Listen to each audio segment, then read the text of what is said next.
What was really kind and full of good wishes was all the turnout this weekend that our friends in the groups put out to observe the 9 years since the ACA was signed into law, delivering a pillar of health and economic security that stands alongside Medicare, Medicaid, and Social Security as pillars of economic and health security for America's working families. Last night, in federal court, the Justice Department of the Trump administration, you think they'd have more to do, decided not only to try to destroy protections for pre-existing conditions, but to tear down every last benefit and protection the ACA affords. The GOP will never stop trying to destroy the affordable health care of America's families. I always think of Mr. Clyburn and John Lewis when they quote Martin Luther King when he talks about, of all the injustices, the most inhumane is the inequality of health care. And the Department of Justice becomes the Department of Injustice when it wants to tear down health care benefits. Because, as Dr. King said, people could die. People could die. In this House, with a Democratic majority, we're here to strengthen those protections and to lower health care costs further. Because this House, this Democratic House, is for the people. Today, under the leadership of our three distinguished chairmen, Mr. Pallone of Energy and Commerce, Mr. Scott of Education and Labor, and Mr. Neal of Ways and Means Committee, the three committees of jurisdiction, we're going forward with the Protecting the Pre-Existing Condition and Making Health Care More Affordable Act. That's a line for applause.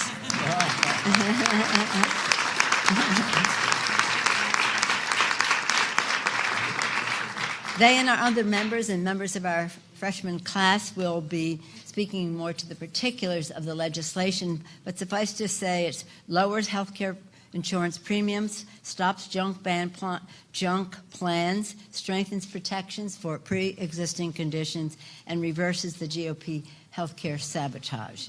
Protecting and strengthening health care is why Democrats are here on day one, the first day as we were sworn in the 116th Congress. The House voted to intervene against Republicans' monstrous health care lawsuit. We continue to work on legislation to lower prescription drug prices for seniors and families across America. And today, led by our freshmen, we are taking another big step forward to lower health care costs for the American people. And with that, I'm pleased to yield to the distinguished House Democratic leader, Mr. Hoyer.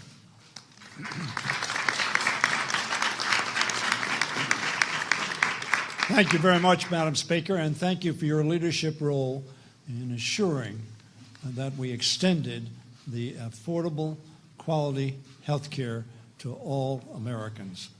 You deserve great credit. The American people, by significant numbers, support the Affordable Care Act. They didn't always do that, but when they found out what they might lose, they became convinced that what they had gotten was important to them and to their families. Last Congress, Republicans passed a bill that would repeal the Affordable Care Act, raising health care costs and putting Americans with pre-existing conditions at great risk. When that effort failed, the Trump administration has made every effort to sabotage the law, undermine the benefits, undermine the security that the American people had. Just yesterday, as the Speaker indicated, the Trump administration filed a brief in the Texas case against the Affordable Care Act, indicating that it supports eliminating protections for pre-existing conditions and all of the other protections in the law that have benefited millions of Americans, including expansion of coverage for 20 million Americans. When Democrats ran on a platform of increasing access to quality health coverage and protecting against discrimination in accessing coverage and care, Americans responded. We had an election, not a poll. We had an election. And the Americans raised their hand and said, we want the Affordable Care Act protected. Therefore, we're going to vote for the party that says it will protect and preserve and, yes, even expand the Affordable Care Act.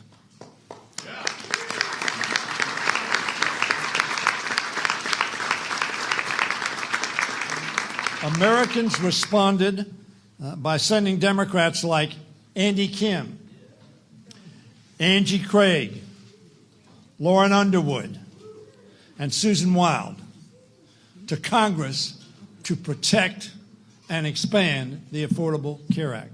The first action the Democratic majority took was to protect those with pre-existing conditions.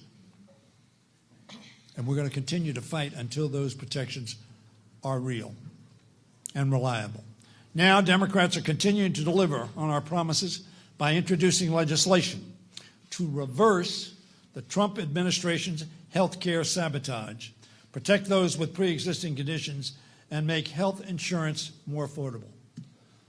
Ladies and gentlemen, let me remind all of you about the Trump campaign for president, in which he said he wanted to repeal the Affordable Care Act and offer a bill which would provide for health care coverage for everybody at lower cost and better quality.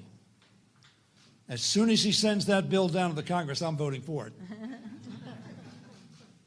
But there has been no such bill coming either from the administration or from the Republicans in Congress.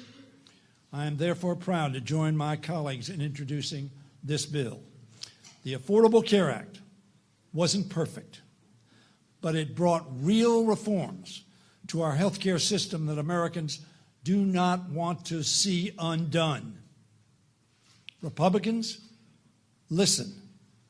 Americans do not want to see the protections undone.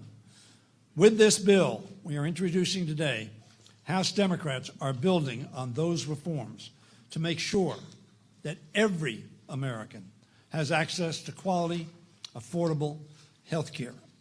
I am pleased now to yield to another fighter in the successful effort to pass the Affordable Care Act, my friend from South Carolina, the Majority Whip, Jim Clyburn. Thank you very much. Thank you. Thank you. Thank you, Leader Hoyer. Thank you, Speaker Pelosi, for your tremendous leadership, and thanks to all of my colleagues here. On the day that we passed the Affordable Care Act, if you recall, it was a Sunday, and we passed the bill late at night. I took to the floor that day, and I referred to the Affordable Care Act as a Civil Rights Act of the 21st century.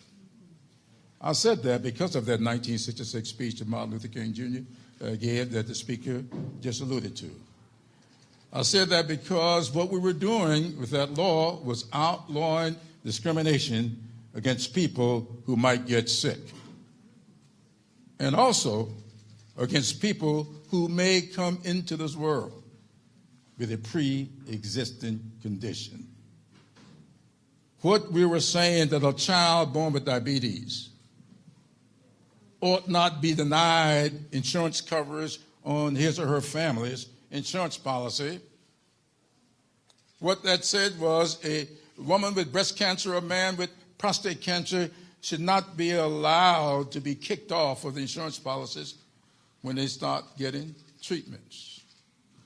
And what we were saying was that we are going to make the quality of life issues, foremost among them health care, accessible and affordable for all American citizens. We took that message to the people last year, and they responded by rewarding us with a very handsome and beautiful victory. And I want to thank those new members who ran on this issue and came to this body to offer leadership to make sure that we accomplished that which we promised the American people. When I got started in this business years ago, a state senator of 50 years came into my office and said to me, now I want you, the next time you run, you tell the people what you're going to do for them. And by God, when you get elected, you do it. And then you go back to them and tell them that you've done it. So we're here today to tell the American people that we kept our promise. We did it, and we are saying to our friends on the other side to join us in making sure that we keep those promises to the American people. The president made the promise that he would protect people with pre-existing conditions. He's breaking that promise with the lawsuit they filed last night, and we are going to remind the American people time and time again of that broken promise, which is fundamental to everything. Without good health care, you aren't going to get a good student. Without good health care, you aren't going to get a good worker on any job. Without good health care, you're not going to get a good, solid American citizen. And that's what we're in the business of doing, building good, solid American citizens. And with that, I am pleased to yield to my friend from New Jersey, Mr. Pallone. Thank you, Mr.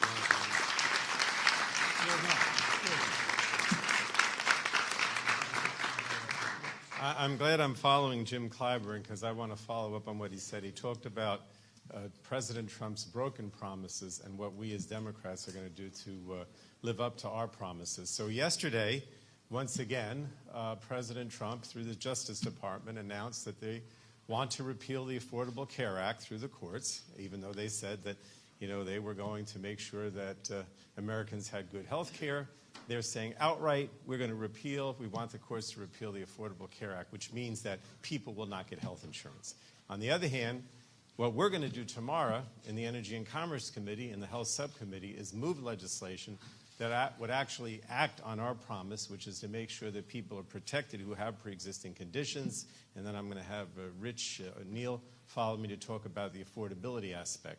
I was outraged when I saw last night that the AG had filed this filing saying that he was going to support repeal.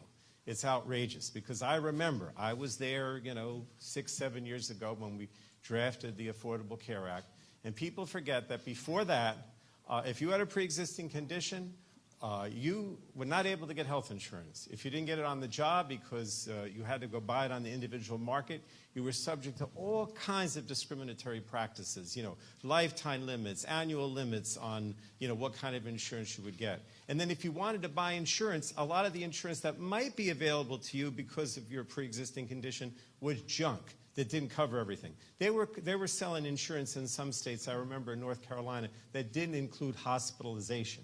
As far as I'm concerned, if I don't have hospitalization, I don't have health insurance. I mean, this is the type of thing that was going on. And so what we're doing is we have this comprehensive bill that's being introduced today, but we've taken out about 6 different parts of that that specifically are under the Energy and Commerce jurisdiction, and we're going to move them tomorrow. And one will guarantee that you can't sell those junk plans and that you can't discriminate in the way that was done with pre-existing conditions and other things. Now, there's 2 other bills, 2 other things that the president has sabotaged, and that is the outreach, right?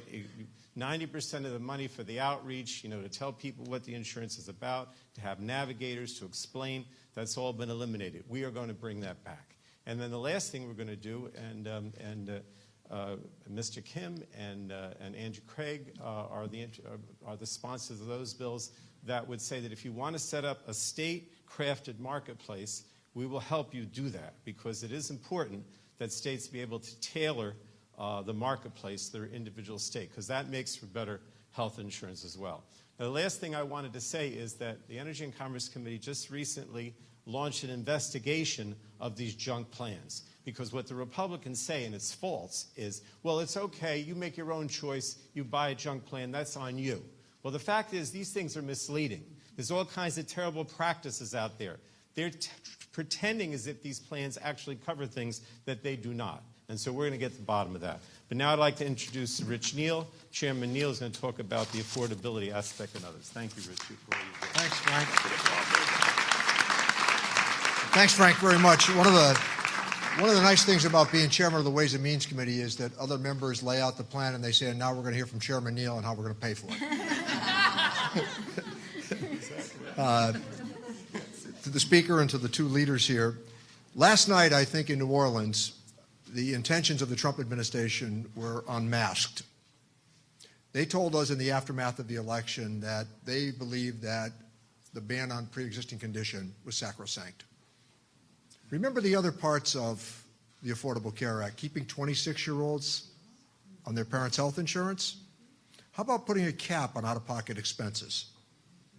These were all very important components of a well-crafted, well-thought-out plan. And the proposal that we have in front of us today with the leadership of the Speaker is that we're delivering on our promises to stabilize health care costs for working Americans. We're going to undo the sabotage of the Affordable Care Act, and we're going to improve access to comprehensive care. So the bill makes premium tax credits available to more Americans, which improves health care affordability and allows more individuals and families to qualify for those credits that will, in the end, lower premiums and out-of-pocket expenses. Our proposal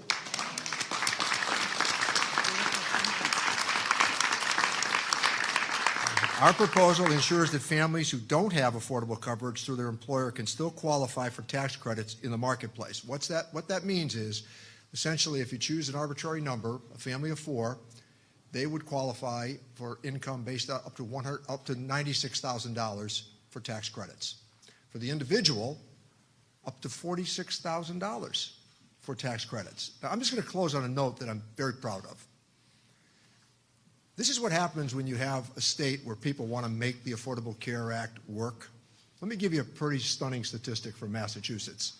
100% of the children in Massachusetts are covered.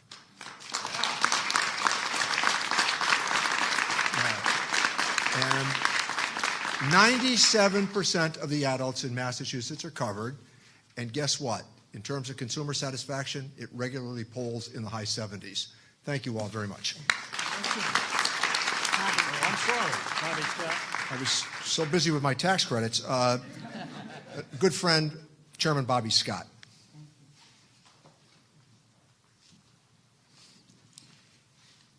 Thank you, Chairman Neal. Ladies and gentlemen, when it comes to health care, there's an essential difference between the two parties. Republicans say they support protections for patients with pre-existing conditions, and Democrats actually advance legislation to protect patients with pre-existing conditions.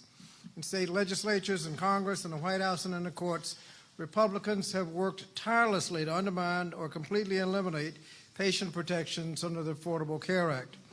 Last year, one Republican candidate was so bold as to declare support for patient protections, including those with pre-existing conditions, while simultaneously joining in a lawsuit to get rid of all those protections. The American people are demanding that we support access to affordable health care, not just in words, but in deeds. That's what the House Democrats are doing today. By stopping the expansion of junk plans, this bill takes an important step towards protecting people with pre-existing conditions and lowering health care costs for millions of families across the country. The bill also protects consumers from the administration's harmful proposals to erode the essential benefits package that ensure people have access to quality health care, including maternity care and substance abuse disorders. And we cannot forget what the situation was before the Affordable Care Act passed. Costs were going through the roof. Those with pre-existing conditions couldn't get insurance, and the number of people with insurance was dropping every day. We've turned the corner, and I look forward to joining my colleagues to advance this and other solutions that ensure that people with pre-existing conditions can access the care they need to live a healthy and fulfilling lives. It's now my pleasure to introduce my colleague from Illinois, member of the Education and Labor Committee, and a health care professional herself, Congresswoman Lauren Underwood.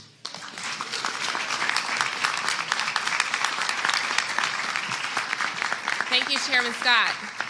I come to this from a little different perspective than others. I'm a nurse, and I have a pre-existing condition. So as we are all here talking about how to make healthcare better and more affordable for people, know that this is personal for me. That's why I'm so proud to be here today as our caucus works to protect people with pre-existing conditions, lower healthcare costs for consumers, and reverse partisan actions designed to weaken the Affordable Care Act. As a part of that, I'm introducing legislation to help reduce premiums for those who purchase private health plans through the marketplace. It would cut premiums by hundreds or even thousands of dollars per year for more than 10 million people. It does this by increasing the tax credits that people get to make premiums more affordable and allowing more people to qualify for those tax credits. It would give 9 million uninsured Americans access to lower cost coverage while reducing premiums for an additional 10 million Americans. I thank my colleagues for their hard work in this effort to make quality health insurance more affordable. And I'd like to introduce my colleague from Pennsylvania, Ms. Susan Wild.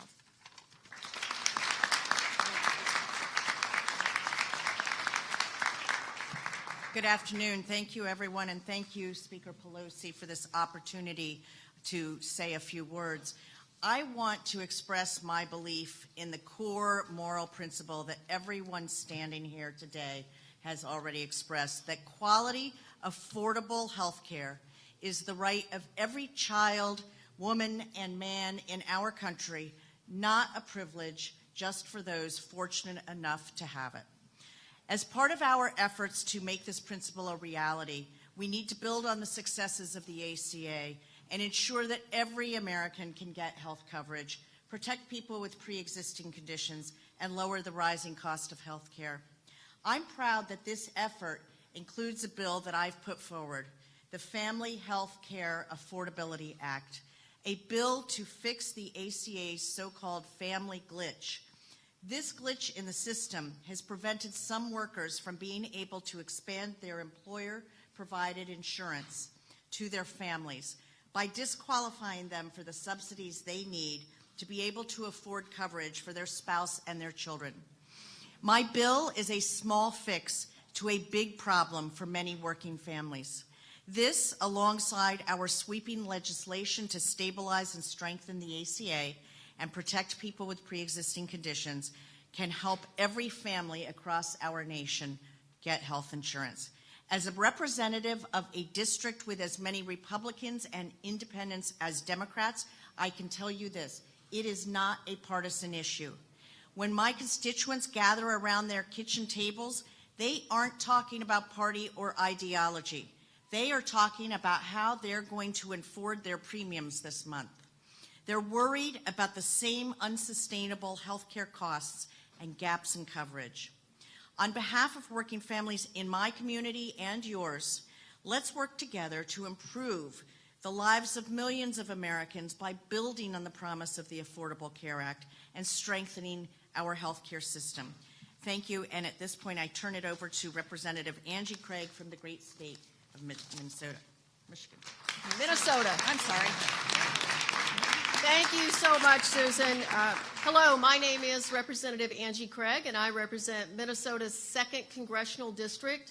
I also come at this as a woman now who grew up as a child without access to health insurance for part of my childhood in my own family. I spent 25 years of my career before I ran for Congress in 2018 working in different healthcare manufacturing companies. That's why when voters told me, and when my constituents tell me today, that their number one concern when they sit across at the kitchen table is the cost of health care in this country, it resonates. I know what it's like to grow up in a household where the box of bills piles up and the worry grows. See, farmers in Zumbrota, they're paying $24,000 a year in the individual marketplace with a $12,000 deductible. In my district, 51% of the non-elderly have a pre-existing condition, one of the highest in the country. See, this explains the heart of the problem. If health care isn't affordable, it isn't accessible to Minnesotans and to Americans. That's why I've introduced the State Health Care Premium Reduction Act to lower the cost of health insurance premiums in the individual marketplace by 10%. taking an immediate step to make health care more affordable for more Americans. We can't wait in this country any longer. We can't wait for the politics to be right. We need our colleagues to work on behalf of the American people. My bill is only part of the solution. That's why I'm grateful to be standing here today and working with my colleagues to not only address the cost of health insurance, but also to ensure that no one receives unfair treatment because of a pre-existing condition. Thank you so much, and I'd now like to introduce my fellow Congressman, Andy Kim.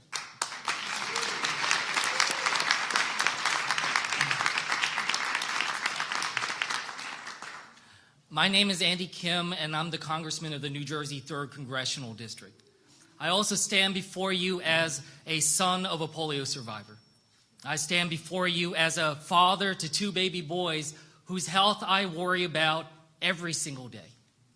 I stand before you as a neighbor to so many people in New Jersey who worry about their families, worry about the money in their pockets, especially when they have concerns about their health. I come today bearing a message from my district that these issues about health care and prescription drugs and pre-existing conditions, that these aren't politics to my constituents. It's personal. That these issues are ones that affect them every single day and the ones that I hear about at town halls and events across my district. When I'm asked in my district, what is going to be the measure by which I judge my success here in the halls of Congress? What I tell them is that we live in an age right now when 40% of Americans cannot handle a $400 emergency. And I will judge my success here by my ability to lower that number, to lower the number of Americans who live with that level of fragility in their life they should not have to experience. And that is why I introduced the SAVE Act, a bipartisan effort for us to be able to understand how we can give states the control to be able to lower these costs. For states to be able to set up state exchanges which are proven to allow costs to be able to drop and give states greater control of the health care plans that are afforded to the people within those states.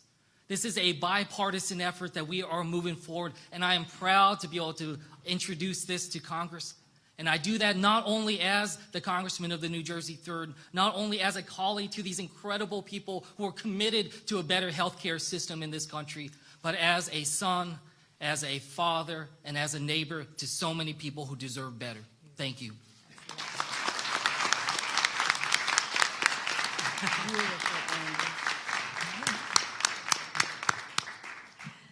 As you can see, our distinguished chairs of the committees are prepared to end the sabotage and improve the Affordable Care Act.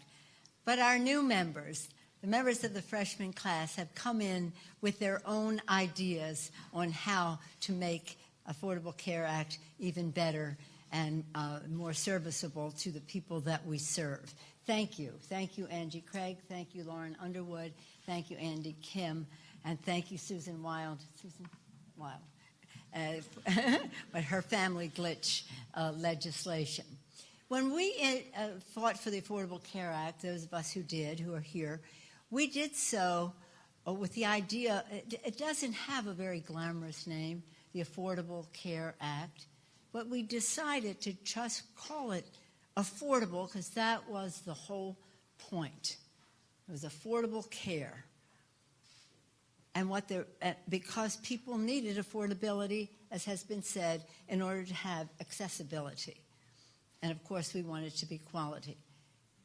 And so here we are, these 9 years later, with the administration coming in with a lawsuit to eliminate this access to affordable care. I just want to make this one point. All during the campaign, the Republican candidates and the Republican incumbents were saying that they supported the pre-existing condition benefit, despite the fact that they had voted over and over and over again to repeal it. And we said, if you support it, then why don't you disassociate yourself from the lawsuit?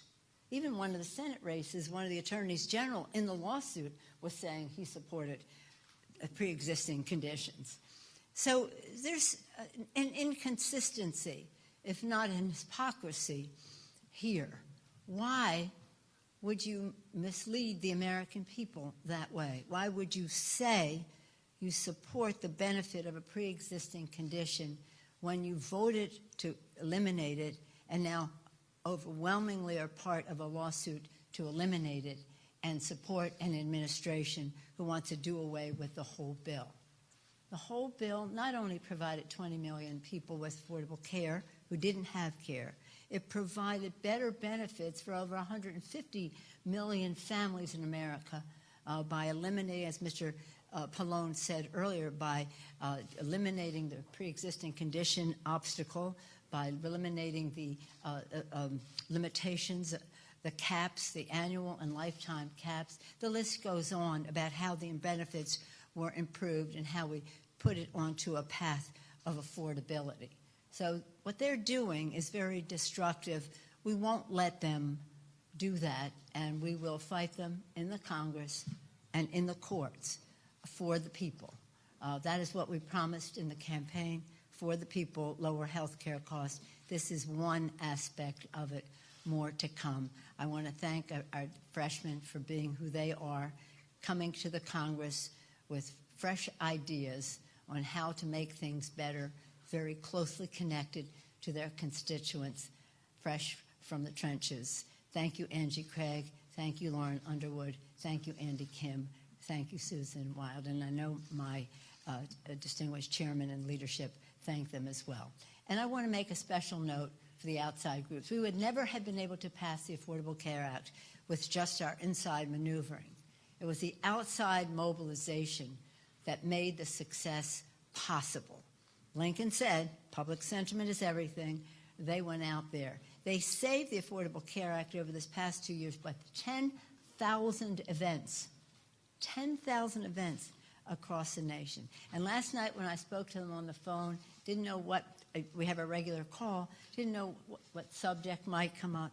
Healthcare, healthcare, healthcare, healthcare. So let us thank them. Thank you all very, very much.